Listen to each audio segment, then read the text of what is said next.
Λοιπόν, όπως πολύ ωραία μας ανέφερε ο κ. Βίκας για τον τριτοπαθή υπερπαραθυροειδισμό, είναι η αυτόνομη παραγωγή παραθυρμών στους παραθυροειδείς ασθένειες. Μαζί θα ασχοληθούμε με το τι είναι ο δευτεροπαθής υπερπαραθυροειδισμός και στην συνέχεια και για τον τριτοπαθή θα μιλήσουμε. Τι είναι λοιπόν ο δευτεροπαθής υπερπαραθυροειδισμός? Αποτελεί μια φυσιολογική αντίδραση του οργανισμού σε οποιαδήποτε κατάσταση η οποία μακροχρόνια διαταράσσει την ομοιοστασία του ασβεστίου προς την κατεύθυνση του αρνητικού ισοζυγίου.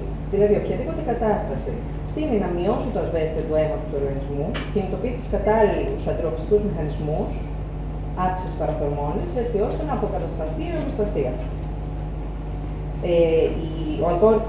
Το σχεδιάγραμμα αυτό υπόθηκε και πολύ ωραία από την κυρία Πολίτη το πρωί. Το πρώτο ερέθισμα, η τάση για μείωση του ασβεστίου, κινητοποιείται η παραθορμόνη, όργανο στόχοι για να μαζέψει η παραθορμόνη ασβέστιο είναι το έντερο καταρχήν, με την αύξηση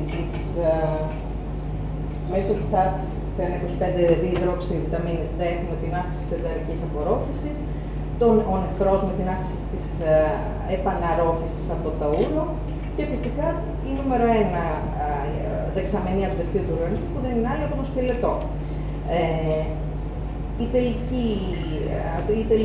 Το τελικό αποτέλεσμα είναι η αποκατάσταση της διαταραχής.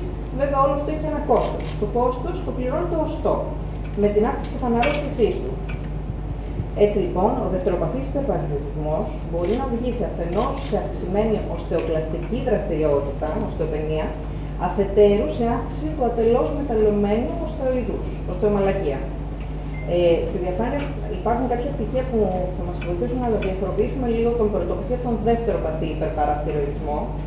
Χαρακτηριστικό στον δευτεροπαθή υπερπαραθυροειδισμό είναι ότι δεν βλέπουμε πολύ υψηλές τιμές παραθορμόνης. Δηλαδή, η παραθορμόνη σπανίως θα ξεπεράσει το 30-50% της ενότερης φυσιολογικής τιμής.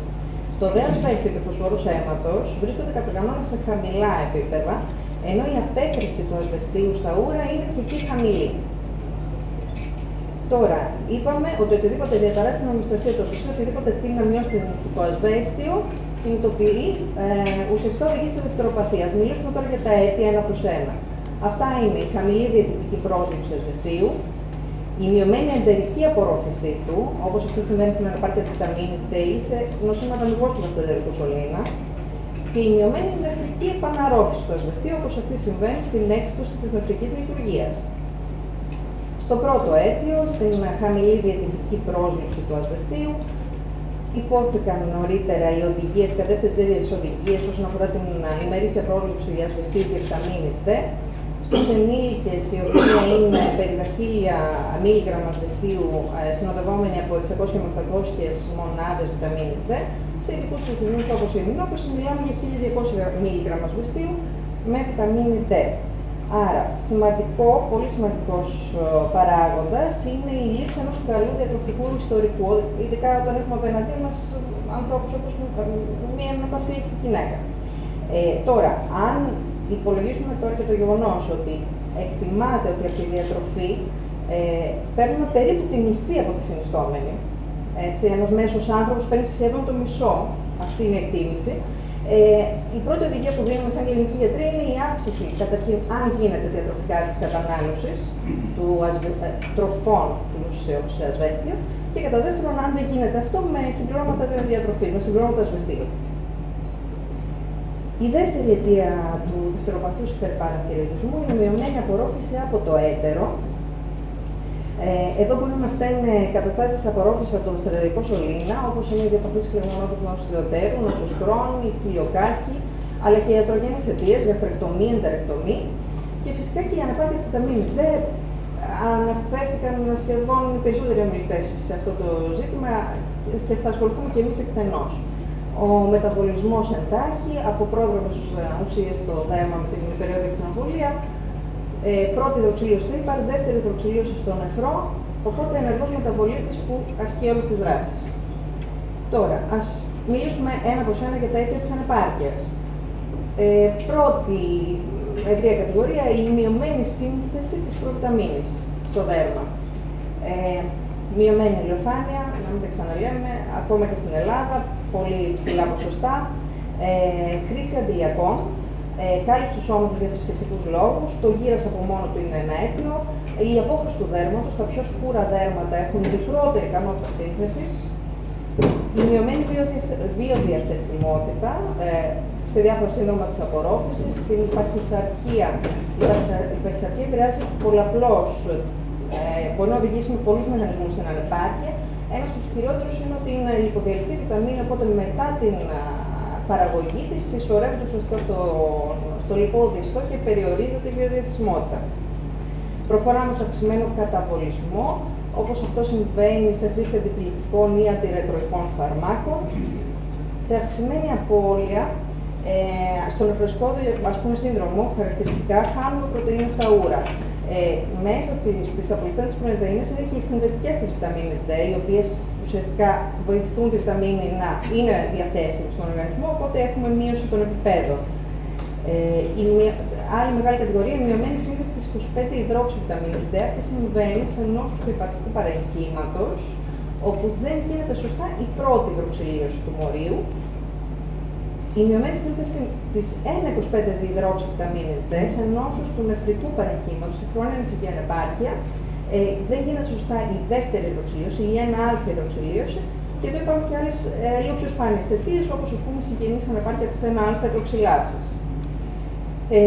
Τελευταία κατηγορία, ο αυξημένος ρυθμός μετατροπής της 25 σε 1,25-υδρόξυ, όπως συμβαίνει στις κοκκιωματώδεις νόσους και στον τριτοπαθή υπερπαραθυροειδισμό. Εδώ μια ειδική αναφορά στα γλυκοκορτικοειδή, και αυτό λόγω της πολύ συχνής κλινικής χρήσης των γλυκοκορτικοειδών. Τα κορτικοειδή ξέρουμε ότι επηρεάζουν πολλαπλώς τον αστικό μεταβολισμό. Όσον αφορά τη βιταμίνη D, συγκεκριμένα δεν προκαλούν ανεπάρκεια, προκαλούν όμως αντίσταση στη δράση της. Δηλαδή, ανταγωνίζονται τα κορτικοειδή τη δράση της βιταμίνης D σε έντερο και σε νεφρό, προκαλώντας ασβεστιουρία από το νεφρό και κακή απορρόφηση εννοείται από το έντερο. Λοιπόν, στα διαγράμματα αυτά φαίνεται η έκπτωση των επιπέδων της 25-υδρόξυβιταμίνης D προϊούσης της ηλικίας στο πάνω διάγραμμα και στο δεύτερο διάγραμμα με την αύξηση του δείκτη μάζας σώματος, φυσιολογική υπέρβαρη παχύσαρκη, με τη χρήση αντιλιακών. Η τελευταία μπάρα, η τρίτη μπάρα είναι αυτή που κάνουν συχνή χρήση και με τη λήψη γαλακτοκομικών προϊόντων. Η μικρή μπάρα και η χαμηλή μπάρα είναι αυτοί που δεν κάνουν συχνή χρήση γαλακτοκομικών κατανάλωση. Λοιπόν, αναφερθήκαμε προηγουμένως για τα όρια της επάρκειας. Είναι ένα πεδίο συζήτηση στην επιστημονική κοινότητα. Βάσει των κατευθυντήριων οδηγιών που μας είπε και η κυρία Πολίτη, το 2011 η Ενδοκρινολογική Society εξέδωσε τις οδηγίες και όρισε ως επίπεδα έλλειψης κάτω από 20 νάνογραμμα ανά ml, ανεπάρκεια 20 με 30 και επαρκή πια αναφερόμαστε σε επίπεδα άνω των 30 νάνογραμμα ανά ml, 75 νάνομολ ανά λίτρο. Λοιπόν, και τώρα θα ερωτηθείτε, λόγω τόσο μεγάλη σημασία έχει να ασχολούμαστε με το δευτεροπαθή υπερπαραθυροειδισμό, ακούγεται και κάτι σπάνιο, κάτι λίγο πιο. Δεν είναι τόσο συχνό ίσως. Ο λόγος που ασχολούμαστε με το δευτεροπαθή και με την έλλειψη της βιταμίνης D είναι ότι έχει αναδειχθεί πολλαπλώς από κλινικές μελέτες ότι η έλλειψη βιταμίνης D συνδυάζεται με αυξημένο καταγνωστικό κίνδυνο. Τα στοιχεία αυτά που έχουν επιλεγεί είναι από μια μεγάλη μεταανάλυση του 2012, δημοσιεύτηκε στο New England Journal of Medicine και ανέδειξε ουσιαστικά ότι σε πληθυσμό άνω των 65 ετών με ανεπαρκή επίπεδα κάτω από 12 νάνογραμμα ανά ml, αυτός ο πληθυσμός είχε αυξημένη πιθανότητα κατάγματος ισχύου κατά 37% και αυξημένη πιθανότητα μη σπονδυλικού κατάγματος κατά 31% σε σχέση με συνομιλίκους με επαρκή επίπεδα. Τώρα, πάλι σύμφωνα με τις κατευθυντήριες της Endocrinology Society, η θεραπεία της έλλειψης της 25-υδρόξυβιταμίνης D με στόχο επίπεδα άνω των 30, ανάλογα με τις ηλικιακές ομάδες, καθορίζεται ως εξής. Για βρέφη έως 12 μηνών δίδουμε θεραπεία για 1,5 μήνα με 2.000 μονάδες ημερησίως και ακολουθεί θεραπεία συντήρησης με 400 έως 1.000 μονάδες. Παιδιά και έφηβοι έως 18 ετών θεραπεύονται τουλάχιστον για 1,5 μήνα με 2.000 μονάδες ημερησίως και ακολουθεί συντήρηση με 600 έως 1.000 μονάδες ημερησίως. Ενήλικες πλέον με πάνω από 18 ετών χορηγούμε θεραπεία για 2 μήνες με ημερήσια δόση 6.000 μονάδες. Συντηρούμε με 1.500 έως 2.000 μονάδες και ελέγχουμε ανατακτά διαστήματα τα επίπεδα. Να πούμε εδώ ότι οι δόσεις αυτές μπορούν να αυξηθούν πολύ στο τριπλάσιο ή στο τριπλάσιο όταν έχουμε καταστάσεις διαταραγμένου μεταβολισμού, της απορρόφησης, παχυσαρκία. Ναι, λοιπόν. Τρίτη αιτία, με συγχωρείτε, η μειωμένη νεφρική απορρόφηση του ασβεστίου, όπως αυτή συμβαίνει στην χρόνια νεφρική ανεπάρκεια.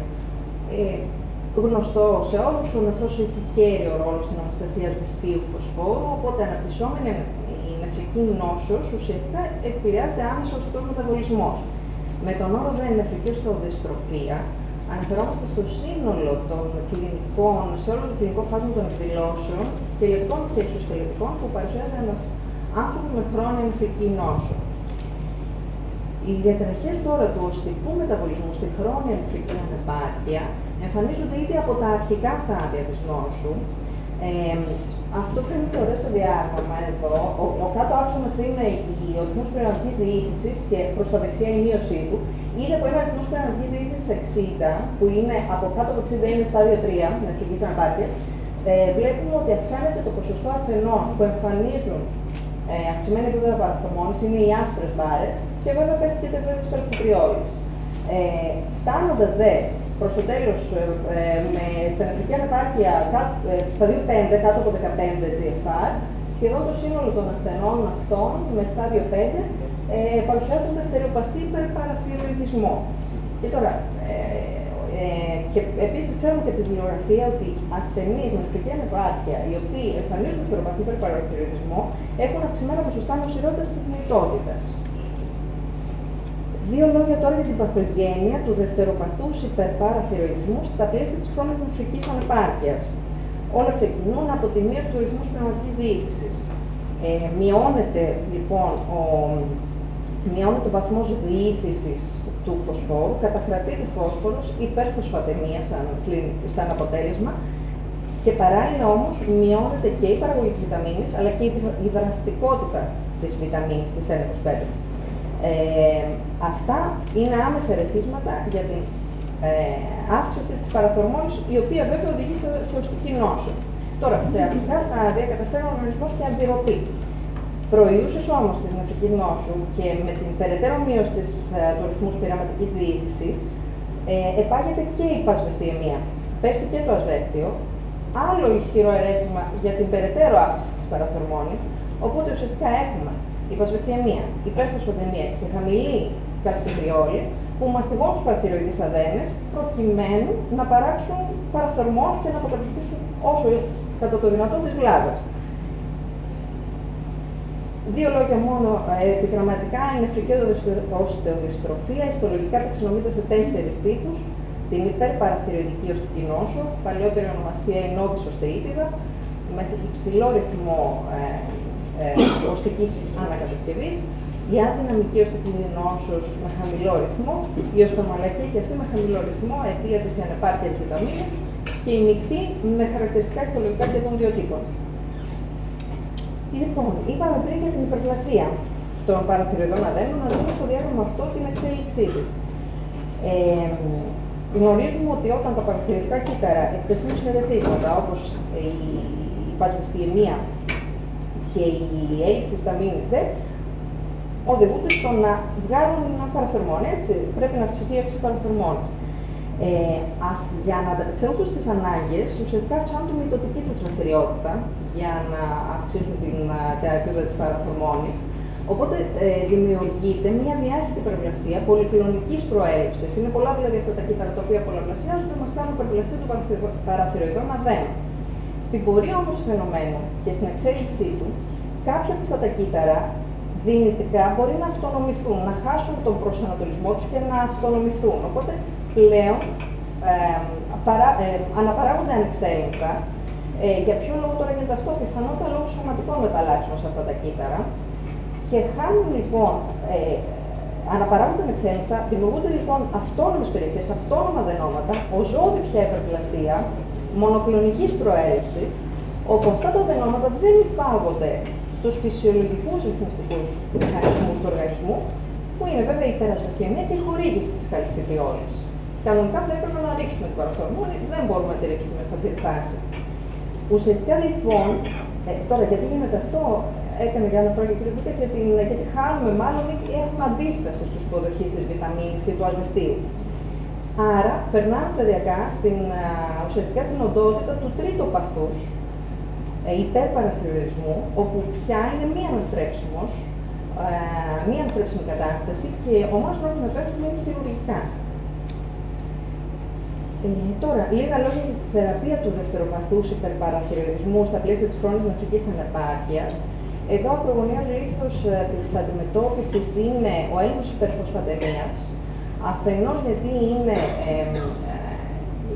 κέριος παράγοντας για την αύξηση της παραθορμόνης, έτσι, ένα βασικό ερέθισμα, και αφετέρου γιατί η υπερφωσφατεμία στους χρονίους πάσχοντες από τον νεφρό συνδέεται με αυξημένη νοσηρότητα και θνητότητα. Άρα, ελέγχουμε φωσφόρο αίματος και ελέγχουμε και παραθορμόνη αίματος με στόχο διπλάσια έως τριπλάσια επίπεδα από το ανώτερο φυσιολογικό. Οι οδηγίες μας ξεκινούν με τον περιορισμό της διαιτητικής πρόσληψης του φωσφόρου. Περίπου ο στόχος είναι η ημερήσια κατανάλωση γύρω στα 900 mg φωσφόρου ημερησίως και συνιστούν περιορισμό τροφών όπως τα γαλακτοκομικά, το κρέας, η ξηρή καρπή, τα δημητριακά, τα επεξεργασμένα τρόφιμα, ο καφές, η σοκολάτα. Αν αυτό σαν μέτρο δεν επαρκεί, τότε δίνουμε και φωσφοροδεσμευτικές ρητίνες. Είναι ουσίες ουσιαστικά που κατακρατούν το ασβέστιο της τροφής και εμποδίζουν την απορρόφησή του από το έτερο. Βέβαια, αν συνυπάρχει και αναπάρκεια της 25-υδρόξης βιταμίνης D, επειδή είπαμε ότι διαθέτει η αύξηση της παραθορμόνης, χορηγούμε και καλσιφερόλ. Τώρα, σε αυτή τη φάση και με αυτά τα μέτρα που έχουμε λάβει μέχρι τώρα, εάν δεν έχουμε καταφέρει να ελέγξουμε τα επίπεδα της παραθορμόνης, καταφέρνουμε σε χορήγηση καλσιτριόλης ή συνθετικών αναλόγων της βιταμίνης D, όπως η παρικαλσιτόλη. Εδώ να πω ότι τα συνθετικά ανάλογα είναι πολύ πιο αποτελεσματικά στον έλεγχο των επιπέδων της παραθορμόνης, αλλά σε αυτή τη φάση όμως που έχουμε καταφύγει σε αυτά τα σκευάσματα, πρέπει να κάνουμε και τακτικό έλεγχο του ασβεστίου του αίματος του ασθενούς με το φόβο της υπερασβεστιαιμίας. Τελικός παράγοντας φαρμακευτικός που έχουμε στη διάθεσή μας, τα ασβεστιονομικά, η συνακαλσέτη, η οποία όμως δυστυχώς έχει επίσημη ένδειξη μόνο στους αιμοκαθαρρούμενους ασθενείς, καθώς έχει δειχθεί ότι σε νωρίτερο στάδιο ανεπάρκειας συσχετίζεται με υπερφωσφατεμία. Τελική επιλογή, αν έχουν αποτύχει τα προηγούμενα, είναι η παραθυροειδεκτομή. Και όπως φαίνεται και από τις διεθνείς οδηγίες, στην παραθυροειδεκτομή οδηγούμαστε συστήνουν παραθυροειδεκτομή σε χρονίους πάσχοντες με νεφρική ανεπάρκεια, με σοβαρό υπερπαραθυροειδισμό, οι οποίοι αποτυγχάνουν να ανταποκριθούν σε φαρμακευτικές θεραπείες. Τώρα, τι σημαίνει αυτό πρακτικά? Σημαίνει ότι συστήνουμε χειρουργείο σε ανθρώπους σε χρόνια νεφρική ανεπάρκεια με σοβαρή ή εμένουσα υπερασβεστιαιμία. Ουσιαστικά μιλάμε για επίπεδο παραθορμόνης άνω των 800 πικογράμμα ανά ημέρα. Θα θυμίσω ότι τα ανώτερα φυσιολογικά είναι το 60. Σε μη ελεγχόμενη οσπική νόσο ή σε σοβαρές εξωσχελετικές διαταραχές. Η χειρουργική τώρα αντιμετώπιση, να πούμε εδώ ότι δεν υπάρχει συνένεση ως προς το είδος της επέμβασης. Ουσιαστικά εναπόκειται στην εμπειρία του κάθε κέντρου το τι ακολουθεί. Οι δύο επικρατήσεις είναι, οι δύο προτινόμενες είναι η φωλική παραθυροειδεκτομή, αφαίρεση 3,5 αδένων και νομότοπη διατήρηση του κολοβώματος, και η ολική παραθυροειδεκτομή με αφαίρεση και των 4 και ετερότοπη τοποθέτηση παραθυροειδικού ιστού, τοποθετούνται σε προσβάσιμη χειρουργική θέση στον βραχιονοκερπητικό μη. Ολοκληρώνοντας εδώ την παρουσίαση, ας αναλογιστούμε, ο δευτεροπαθής υπερπαραθυροειδισμός είναι κάτι τόσο σπάνιο, τουλάχιστον ακούγεται. Ας σκεφτούμε τον γυράσκοντα πληθυσμό, την κακή διατροφή, τα ποσοστά παχυσαρκίας, τη χρόνια νεφρική ανεπάρκεια και ας απαντήσουμε στο ερώτημα Ελπίζω να σας έπεισα για το αντίθετο. Ευχαριστώ πολύ για την προσοχή σας.